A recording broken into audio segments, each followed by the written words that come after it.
Hi, welcome to the Newberry Chronicles, a podcast in which two people read through every single Newbery Medal winner and then we talk about it.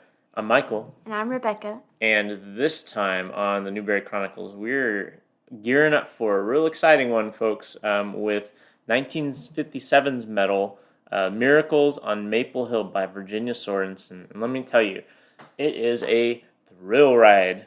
You'll never know what's going to happen reading this book. What's the next miracle going to be? Hard to tell.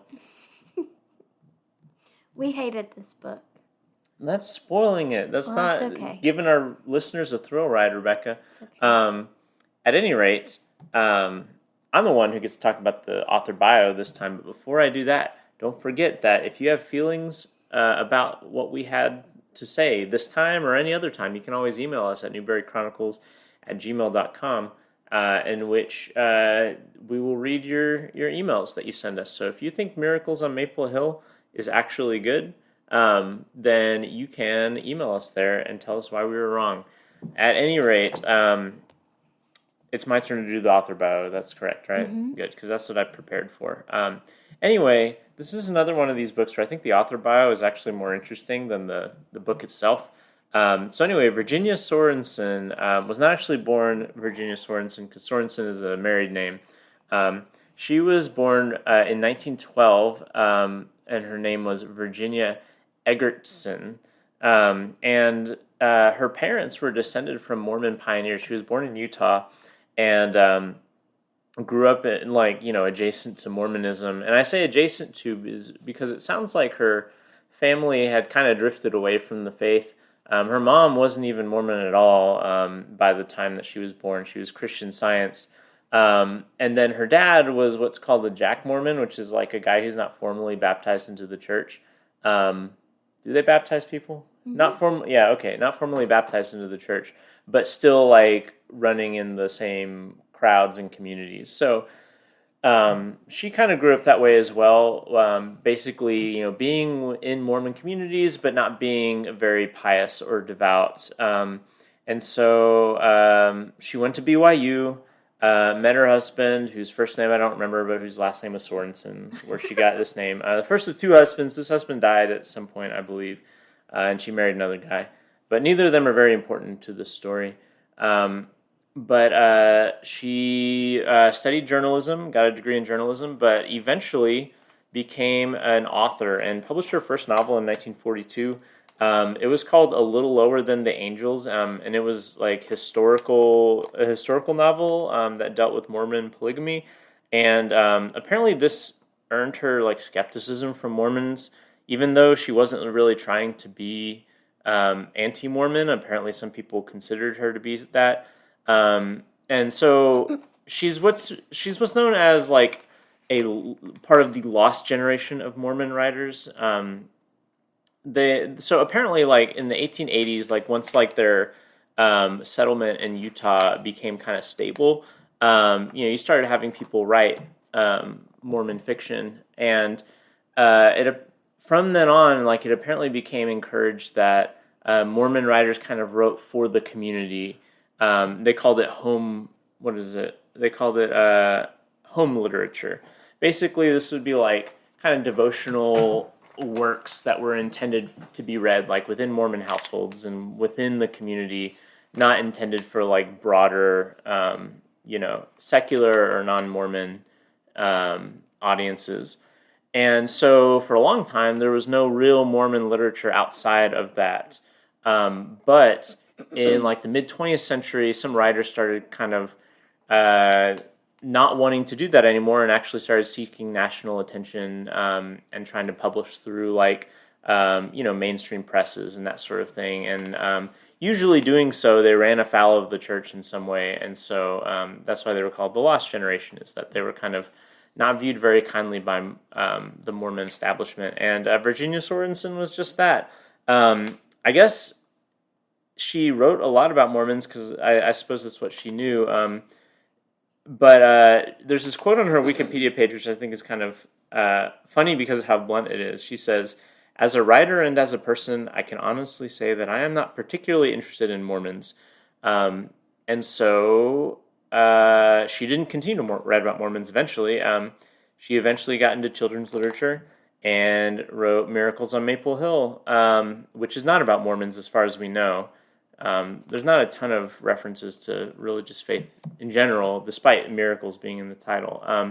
But she moved around a lot. Like her first husband was became a professor at Indiana State University. So they moved to Indiana, and then eventually she moved to Pennsylvania, to Erie, Pennsylvania, which is like her experiences there were kind of the basis of this book, Miracles on Maple Hill. And then she, after a couple other moves, went to North Carolina, which is where she died in 1991. So, yeah, that's Virginia Sorensen, kind of an exciting life, being kind of on again, off again relationship with the Mormon Church of Latter-day Saints. Yeah. Tell us about Miracles on Maple Hill, Rebecca. It's your turn to describe this rip-roaring plot. Well, so this book starts out, and I thought it was going to be a very different book than it was, because it starts out with you learning that Marley's father has... Marley being... the main character. I'm sorry. This book is told... it's told in third person, but mainly through the perspective of Marley, who is a 10-year-old girl who lives with her mom, dad, and her brother, Joe. That sounds right. Joe? Joe's kind of a tool. Our buddy Joe? Well, we'll talk about that later. Anyway... Marley's father has recently returned from the war where he was a prisoner of war, and he's... this is probably the Korean War then, I guess? Maybe. 1950s. I don't think there's ever a date given for, the setting of the book, but... A war. They don't specify it. Anyway, so he's suffering from mood swings and depression, what we would call now PTSD. And he's just really tired. So Lee, Marley's mom, moves the family temporarily to Maple Hill. It's a town where her grandparents lived and she visited often as a child, and just talks very lovingly about this place in rural Pennsylvania. Because they live in Pittsburgh, right? I think so. Which they think is the book goes out of its way to describe how horrible it is living in Pittsburgh for them. Like, they just hate it. Except for the brother who likes the museums. That wasn't really my impression, but I do know it's not, they frame it as not being good for their dad. And her mom thinks that this place will heal him. It will be just a different setting. Miraculously heal him, you might say. Right. So they are going to Maple Hill temporarily. They meet neighbors there who Marley already knows just from her growing up, the Chris's. Wait, Marley's mother. I'm sorry. Lee, Marley's mother, already knows them from growing up there. I'm asking questions not to be rhetorical, but because I actually can't remember what happens in the book. So okay. I'm sorry, listeners, for my questions. Okay. So anyway, the Chris's, they make their living with maple syrup. And Marley and her brother end up living in the country. They'll go back and forth to the city, but they leave their dad there, and he's fixing up the farmhouse that they're living in because it's really dilapidated. He starts a garden, all of these things, and they slowly start to see their dad really take to Maple Hill and end up falling in love with just the simple life is kind of how they frame it. Anyway, so eventually the family decides to stay there permanently, and the kids start going to the local schools. They meet another neighbor, the man with the goats. Henry, was that his name? The Hermit? The Hermit? I hope it's Henry. Henry the Hermit has a nice ring to it. Guys, I'm sorry. We did not, I guess, pay attention enough. Also, this is one of these situations where we read this book a while ago and haven't had a chance to record. They meet the hermit that we'll just call Henry, and that might not be his name. And he makes his living from goats. He raises goats. He makes goat milk and goat cheese. And Joe is his name, their brother's name. I'm seeing it. Joe ends up really taking a liking to him and enjoying his company. We find out that the Chris's were very kind to him when he first got to Maple Hill, and so he returns their kindness to them. And then the book's, I guess, climax, you would say, is Mr. Chris has a heart attack during sugaring time, which is the busiest time of the season. And Marley's whole family and other neighbors and the school children all step in to save the day. And kind of the end of the book is they think, oh, it didn't have Mr. Chris's magic touch. It's not going to be the same, and he can't tell any difference. And that's the last The miracle. maple syrup. Yeah. Yeah. What did I say? You just didn't. You said it. Okay. I didn't think the maple syrup would taste the same. And then the last miracle of Maple Hill is that he could not tell any difference in the maple syrup. Yeah, the whole book is framed around, like, not whole book, but a lot of the book is framed around Marley seeing these little things that she calls miracles. And so there's like, those are the miracles in the title. And so the last miracle is not him surviving a heart attack. It's that they can't tell the difference between his... It's Harry the Maple. Hermit, not Harry Henry the Hermit. That's almost as good as Henry. And this, Wikipedia says that her dad is a World War II veteran, but I'm wondering if they just surmised that. Because I don't that's remember that cool. ever I mean, being I explicit don't. in the It doesn't book. really make a difference on the book itself. It doesn't. But that is the... I'm sorry that was a bit convoluted. But There's not a lot going on. It's a very, like, stereotypical, like, family... It's almost like a Hallmark Channel kind of thing where it's like family leaves the city and finds the pure rural ways and is like, wow, how could we ever go back to the city with rural life being so pure? Yes. Yeah, and there's a lot of description in the book about the sugaring process and about the making of the maple syrup, which I kind of thought was interesting. I'd never seen It's that one of the happen miracles. before.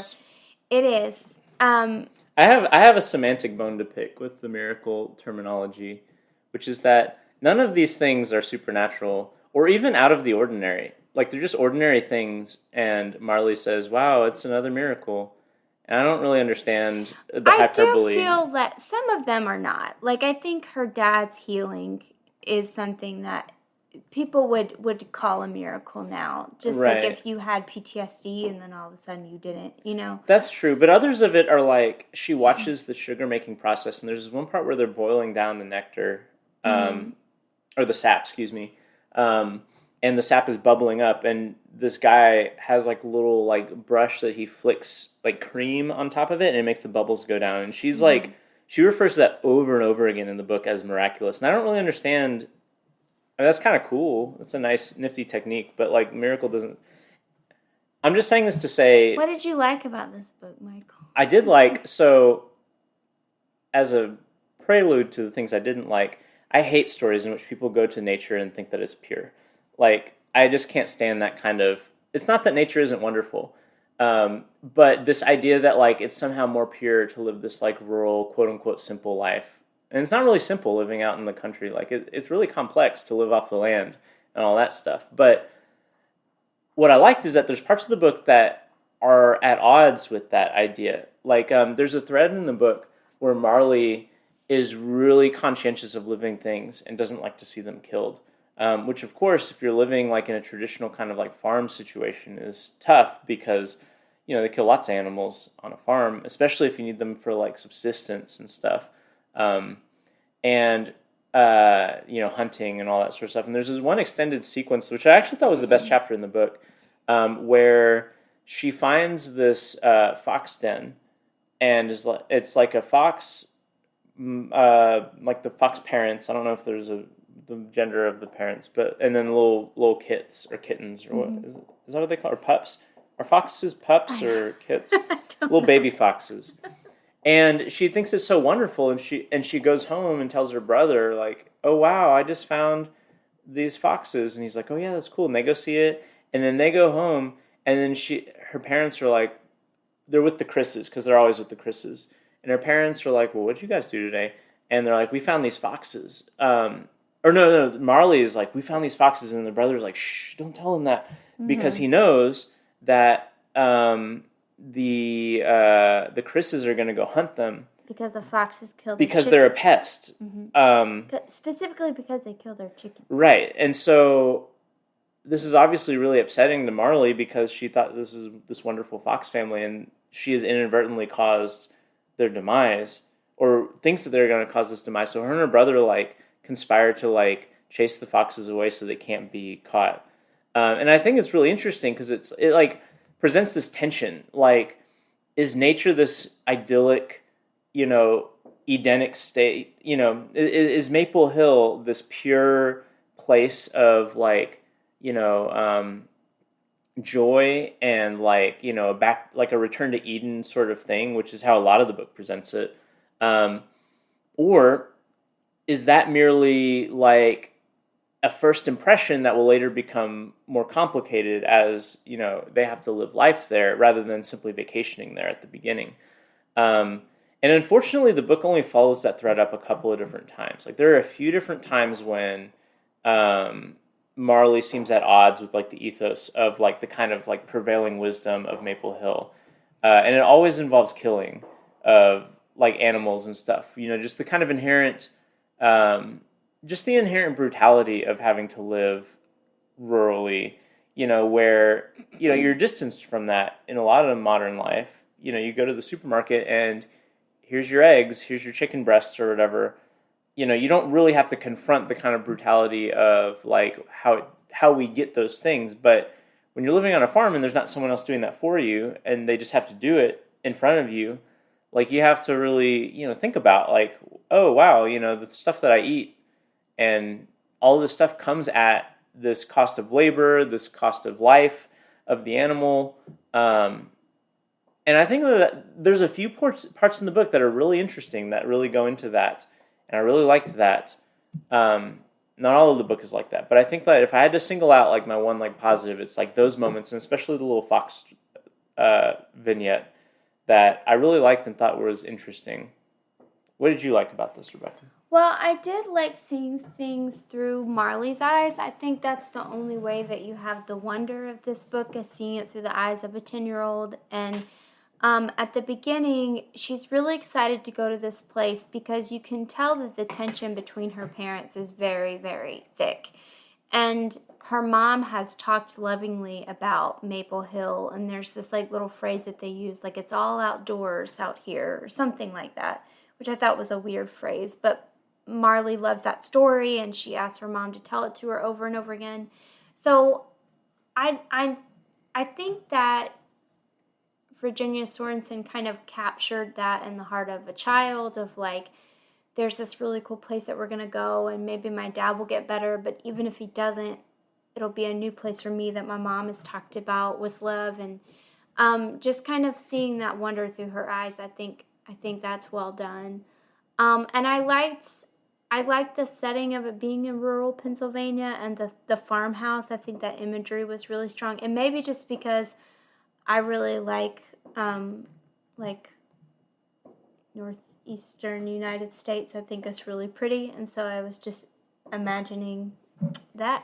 The only part of Pennsylvania I've ever been to is Philadelphia, so I can't confirm or deny how So beautiful you've just been in upstate that Philadelphia. terrible city is why. They don't refer to Philadelphia. They just No, have I'm a problem just with saying Pittsburgh. the city in general.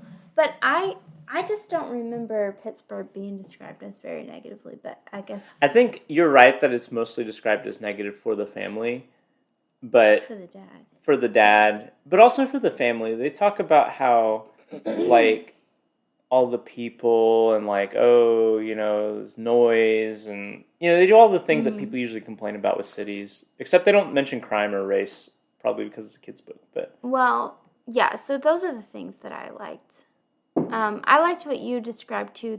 Those scenes, the scene with the mice in the beginning was another one of those moments. yeah, where, you're right. I forgot about that. Yeah, and that's kind of the first time that we see Marley really loves these living animals and thinks she thinks they're really cute, and her parents want her to kill them.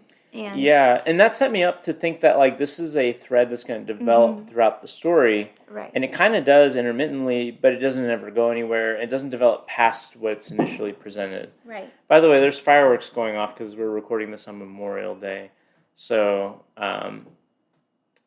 yeah, just if any listeners are concerned that there's a battleground that we're recording in, no, we're not war correspondents. We are simply living during an American holiday. What did you dislike about this book that you've not already shared? Or do you want to Everything sum else. up what you said already? I thought, one, this book was boring. Two, this book doesn't really have great character development outside of like a few moments. Like it's mostly like little vignettes about like, oh, we're doing this, and we're doing this, and that's fine. Except it doesn't build to anything except this Right. climax with Mr. Chris having a heart attack, which is very typical. Like there's so many children's lit stories that build to a tragedy or something scary, a brush with death or whatever, and that's fine.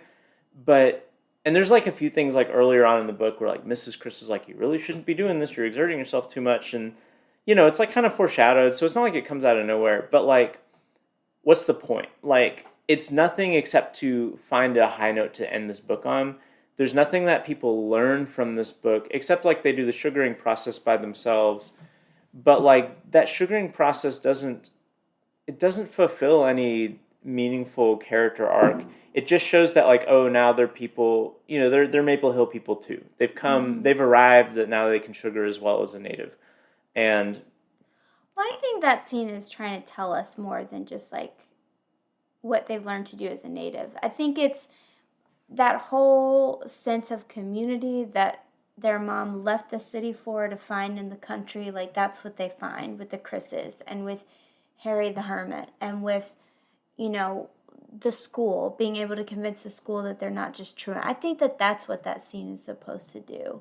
I do think that's funny. If I had to say another part, there's a scene in which the truancy officer visits their house because it's been sugaring season and they've not been Well, at it's not school. just because it's sugaring season. It's because Mr. Chris has had Right. a heart attack. Right, and so all the kids have had to step up, and so they have to prove to the truancy officer that like, hey, this is actually educational what we're doing. And then the truancy officer becomes like obsessed with the sugar making process, or the sugaring process, the syrup making process, and so then the whole school comes on a field trip and helps them finish the sugaring. I like that. That was a fun little scene. Yeah. Okay, so I agree with what you just said about that. However, I don't think that's a very abstract thing. Like this community, like the people we see time and time again with them are the Chris's, who are largely absent from that climax because they're at the hospital. Right. And the broader community, like the school and everything, like we've heard that they've been going to school, but like we've not had personal connections with those. Yes. And so it feels like a sort of like It's a Wonderful Life, the whole town comes together moment, except what's moving about like It's a Wonderful Life is we see all these faces that we recognize coming in and helping George Bailey. But in this, we see all these people coming in, but we don't know who these people are. It's just like, oh, all the kids from the school came. I wish we knew anything about these kids from the school. Or, oh, these... we'd never met this truancy officer before. Anyway, so I didn't like... I'm fine with the story being purely episodic. I'm fine with the story, like, building to some sort of, like, brush with death. Like, that's what so many children's books do, especially older children's books, like, kind of, like, climactically end with some death or illness. I just don't think that, like, it doesn't do anything with the episodic structure that makes sense with the death or the threat of death. He doesn't actually die. So I don't like that. I think the prose is boring. Like it's very prosaic. The prose is prosaic. Yeah, the prose is prosaic. I said it here first. The imagery, the natural world imagery is wonderful to imagine, but it's so simplified, and it's not simplified in a very artful way. It's simplified in a way that like feels like a kind of thing that would be in like an elementary school textbook, as opposed to like an artfully done story. And again, that's fine. You don't need like poetry and like children's books all the time.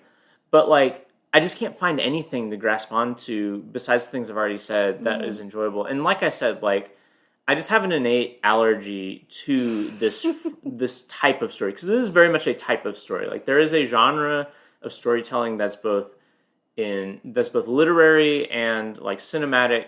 Like there's so many stories where it's like the big city is so gross, but then they go to the country and it's so pure and quaint and they love it, and it fixes all their problems. Like I just don't like that kind of story. I think it's simplistic. I think it's not something I particularly relate to. I think it's saccharine, and like I just don't like it. And but I mean the biggest crime was that this book was just boring. Like I did not find very much interesting in this book. It reminds me a lot of in some ways it reminds me a lot of the like Laura Ingalls Wilder books, in the sense of it's very obsessed with like process and discovery of like, you know, a certain way of life. And I frequently found the Laura Ingalls Wilder books kind of boring too for that same reason. But the thing about the Laura Ingalls Wilder books that's different from this is that there's genuine danger. And I mean, they're kind of like aiding a genocide in some of this. So, you know, like they're like, they're tough, you know, they're tough books that deal with kind of like complicated history. Whereas this has none of that. Yeah. Like this is, if you like the scenes in which like Pa Ingalls, you know, builds a barn, and they describe for 15 pages all the process of him, how he built the barn. And then at the end, Laura's like, boy, this sure was fun building that barn. But now I'm tired, and it's a good night's sleep because we had hard work. Like, if you enjoyed that part of the Laura Ingalls Wilder stuff, then that's what this book is distilled to me. Yeah. I agree with all that. One, you've kind of like alluded to this, but what I really didn't like is that I kept feeling like there was all of this tension. There would be these bouts of tension that we thought was going to really like work. Right. We're going to spend a lot of time with it in the book, and then it was really anticlimactic in its resolution. And a few of those are, the main theme is with her dad. You know, right? Like, He's just instantly fixed by Maple Hill. I thought this book was really going to deal more in depth with his PTSD and with his relationship with this family, and how that's been altered and how they work through that and grow through that. But you don't even get to see him heal. You don't get to see that happen because they go back to Pittsburgh. They go back to Pittsburgh. They come back. Their dad started a garden, and he's feeling better. And here they are. Which I will say, one thing I forgot to say, a scene that I really liked was when he and Marley were cooking the pancakes together. I don't know if you remember that scene, but I thought that was a sweet scene. What had happened right like, before? That happens right. The pancakes are like, didn't something happen beforehand, and then they make the pancakes together as like a resolution to it? I can't remember, but I just remember, I think she thought she was going to be in trouble because she was like burning it up, and he's like, oh, this is how you got to make pancakes. And they just end up doing it together. So there are like sweet scenes like that, but the book does not invite us on this journey to deal with these hard things like in the moment. It's very much like, okay, we're in this place and they're better. That's what makes it feel so saccharine to me. Is because like, right. It evokes these serious things, but then waves them away with the magic, the miracles, like which aren't really miracles. But so some of the other moments like that is Mr. Chris is, we find out in the beginning he's doing all this really hard work, but he's actually in very poor health, and his wife doesn't want him to do it anymore. And so there's this tension between Marley thinks she's learning how they make the syrup, she's learning about the sugaring season, and she is just eyes full of wonder, and then she hears Mrs. Chris say, I hate sugaring season. I hate this. You know, he's like, you know, gonna die, basically. I don't think she says that, but, you know, she's indicating that this is really bad for her husband's health. This means of their survival. So you get those little bits of that ugliness and the harshness of this rural life, and then they don't do anything with it until the end. He does almost die in the end. I know, but I mean, like, it's never, the only resolution is that the syrup tasted just as good. I agree, right? Like it doesn't force them to confront their actual way of life and whether or not the Chris's have a sustainable way of life as they age. Right. And so, and again, another moment of that you've already mentioned is this like Marley's love of animals and learning to balance that with an understanding of life on a farm. And also the other anticlimactic part is, as much as they want to live at Maple Hill, they don't want to go to school there. Like, because there's a one-room school, and, you know, Joe loves his school in the city, and he, you know, I liked Joe, by the way. I thought he was fine. But we can talk about that in a minute. But like, so they're really scared about going to school and all these things, and then they find out that, oh, Joe actually gets to go to the big school. Surprise, there's a secret enormous school that you can go to. Right, and then Marley ends up being fine at school. And that's just, so you get all these moments where it's like, okay, maybe we're really going to work through this conflict now and see our characters grow. And then, like you said, it just waved away. Well, and another thing is, Joe is the lone family member who does not actually want to move to Maple Hill because he actually likes city life. And they mention a lot of the things that you get in a city that you can't out there. And he mentions his school, but he also mentions the museums and the ball games and like the things that like are there in the city that like he doesn't think are there. And they end up convincing him. And then that's it. Like he doesn't have any regrets or anything. It's like perfect. He never expresses like that he misses like I wish I could go to, you know, a Pittsburgh Pirates game again or something like that. Like it's just like a moment and then they're like, "Oh, but we've moved on from that because this place is so magical that it fixes everything." I want to share one quote before we move on. I found this to be really funny. So as we were looking on Wikipedia about this book, you hear about like how it was like had really strong reviews when it first came out, like a lot of praise for it. And then there was this essay that a librarian wrote retrospectively about Newbery winners from 1956 and 1965, and she said that this book seems to miss its objective because of a sentimental use of language. I know this author has written better books, and I just found that to be a great summary, but Michael believes that she hasn't written better I don't know, books. just looking at the titles, they just sound, you know, they all sound kind of like this sort of book.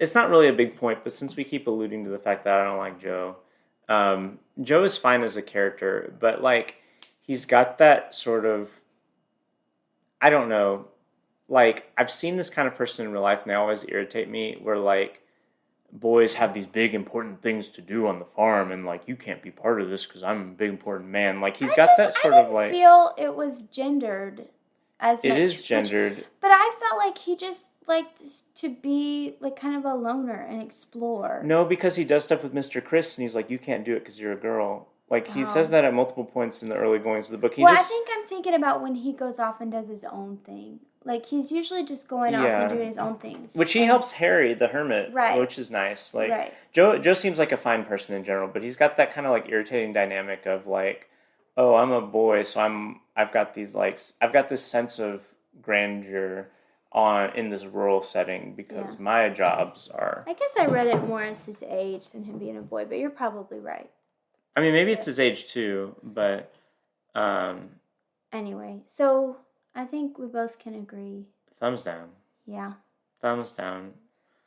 Siskel and Ebert give it 2 thumbs down. You want to introduce our book for next time? Yes. So next time is a book that I already know I'll be giving thumbs up to because I read this book many times when I was a child. But you've not read it yet. So this book is we're moving forward into the 60s again. And so this is the 1968 Newbery Medal winner, which will be From the Mixed Up Files of Miss Basil Frankweiler by E.L. Konigsberg. I've never known how to pronounce this author's last name. But that book's good. It's at least not boring. Hopefully we'll finish it sooner than we did this one. Hopefully. It is summertime. I'm on summer break now from school, so I got more time. I got more time to be reading these boring Newbery books. Well, that's it. That's it. The real miracle is that we made it through this book. Thanks for listening. Goodbye.